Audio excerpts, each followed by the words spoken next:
A reading from Luke's Gospel, chapter 2, from verse 22.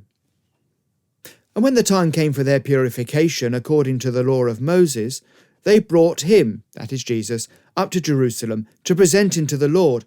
As it is written in the law of the Lord, every male who first opens the womb shall be called holy to the Lord. And to offer a sacrifice according to what is said in the law of the Lord, a pair of turtledoves or 2 young pigeons. Now there was a man in Jerusalem whose name was Simeon, and this man was righteous and devout, waiting for the consolation of Israel, and the Holy Spirit was upon him. And it had been revealed to him by the Holy Spirit that he would not see death before he had seen the Lord's Christ. And he came in the Spirit into the temple. And when the parents brought in the child Jesus to do for him according to the custom of the law, he took him up in his arms and blessed God and said, Lord, now you are letting your servants depart in peace, according to your word. For my eyes have seen your salvation, that you have prepared in the presence of all peoples, a light for revelation to the Gentiles, and for glory to your people Israel.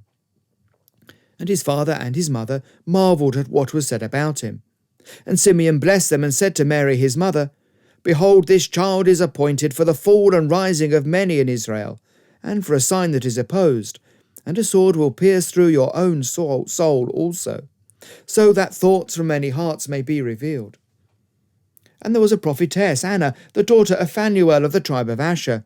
She was advanced in years, having lived with her husband 7 years from when she was a virgin, and then as a widow until she was 84. She did not depart from the temple, worshipping with fasting and prayer night and day. And coming up at that very hour, she began to give thanks to God, and to speak of him to all who were waiting for the redemption of Jerusalem. When they had performed everything according to the law of the Lord, they returned into Galilee, to their own town of Nazareth. And the child grew and became strong, filled with wisdom, and the favour of God was upon him. Contained in this passage is the prayer of Simeon, and it's a prayer which is well known because it forms part of the prayer book Evensong, known as the Nunc Dimittis. And in many ways it's a remarkable prayer, but for one reason in particular that we might want to just have a look at today. And it's this peacefulness. Lord, now you are letting your servant depart in peace, according to your word, for my eyes have seen your salvation. Now it had been revealed to him, as we read through the Holy Spirit, that he would not see death until he had seen the Lord's Christ. And he'd seen the Lord's Christ, so he knew, therefore, he would soon see death. So we have here the very confident words of somebody who now knows that death will come. Not for him fear, not for him uncertainty, not for him any kind of trepidation as he faced death, but rather peace.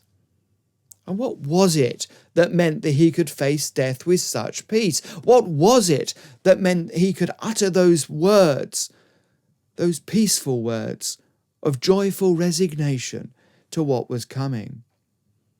Well, we can find some clues to that in the passage itself. We first of all read that he was righteous and devout. Here was a man who was at peace with God, a man who found friendship with God. He didn't fight against him, he didn't kick against his demands or his laws, but he was a righteous and devout man. He was a man who was in the temple not just because of bare ritualism, but because he had that righteous devotion to God. And the Holy Spirit, we read, was upon him. So he had the blessing of God, the one to whom he was devout, the one before whom he acted righteously. The Holy Spirit was upon him, and that gave him that sense of peace and reconciliation with God. And he had peace as well because when he cradled that young Christ child in his arms with those hard stone flags beneath him, as he cradled him in his arms, he knew that there was salvation. For my eyes have seen your salvation. He knew, in other words, that his salvation didn't rely upon his own righteousness, although he had that righteousness, but that he knew that it depended upon that child laying within his arms. He was a prayerful man. He was a trusting man. He was a faithful man. and his trust rested in God and rested in the Christ whom he cradled in his arms. And we might see also in the other person mentioned in this reading something of that same devotion too. This is Anna the prophetess.